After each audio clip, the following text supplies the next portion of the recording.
महाराष्ट्र में सियासत लगातार हिलोरे मार रही है। जब से अजीत पवार चाचा शरद का साथ छोड़ बीजेपी के खेमे में शामिल हुए हैं, तब से सत्ता पक्ष ताकतवर होने का दावा कर रहा है। लेकिन अब विधानसभा में विपक्ष के नेता और कांग्रेस विधायक विजय वडेट्टीवार ने एक ऐसा दम भर दिया है जिससे सीएम शिंदे के माथे पर चिंता की लकीरें बढ़ सकती हैं। राजनीति में कब क्या हो जाए कुछ कहा नहीं जा सकता। अब महाराष्ट्र की सियासत में भी क्या कुछ चल रहा है इसे लेकर कुछ नहीं कहा जा सकता।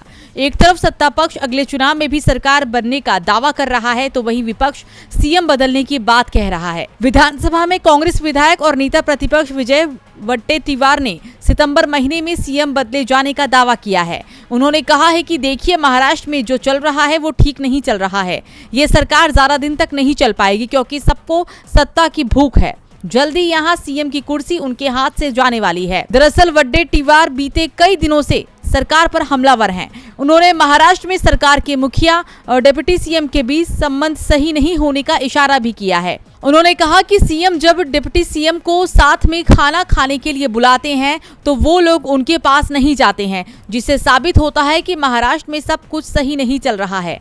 वहीं विपक्ष के इस दावे के बीच बीजेपी अब भी एकता की ताल ठोक रही है। देवेंद्र फडणवीस ने कहा कि एनसीपी के अजीत दादा से उनके संबंध राजनीतिक हैं, तो वहीं शिवसेना प्रमुख और राज्य के सीएम एकनाथ शिंदे से उनके रिश्ते भावनात्मक हैं और उनको पद से हटाने का सवाल ही नहीं उठता है। अब भले ही सत्तारूढ़ पार्टी और विपक्ष का दावा अलग अलग हो, लेकिन ये तो आने वाला वक्त ही बताएगा कि महाराष्ट्र की राजनीति में ऊंट किस करवट बैठता है। डीवी लाइव की रिपोर्ट।